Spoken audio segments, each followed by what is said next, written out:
अस्सलामुअलैकुम नाज़रीन, real news में ख़बरनि जो सिलसिलो जारी आहे। मां आहियां जी होस्ट मक्सा बलोच। मां तव्हांखे मीरपुर साकरो मां असांजे रिपोर्टर अब्दुल अज़ीज़ सुमरो जी रिपोर्ट ॾींदी हलां।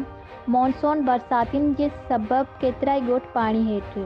ड्रेनेज नाला बाअसर पारां बंदि ॻोठाणनि जो एहतजाज। उमाम बख्श जोखियो, नज़ीर अहमद जोखियो, उर्स ख़ासकेली, रशीद ख़ासकेली, अशरफ जोखियो, बशीर जोखियो, महबूब ख़ासकेली ॿियनि एहतजाज कंदे साफ़िन खे ॿुधायो त PS 78 जे देवाइड़ो जागीर में संदनि ॻोठ उमाम बख्श जोखियो, ॻोठ हाजी अब्दुल्ला जोखियो, अयूब ख़ासकेली, फ़कीर अज़ीम जोखियो, अली शेर रिंद समेत ॿिया केतिरा ई ॻोठ पाणी हेठि आहिनि। पर हिन वक़्त ताईं को बि सरकारी ऑफिसर या नुमाइंदो संदनि हाल ॾिसण न आयो आहे। जॾहिं त देवाइड़ो जागीर दे ॾंदारो जे पाणी निकाली जी वाहिद रस्तो 1L शाख आहे, जंहिं ते बाअसर माण्हुनि मच्छी जा तला बणाए पाणी बंदि करियो वेठा आहिनि।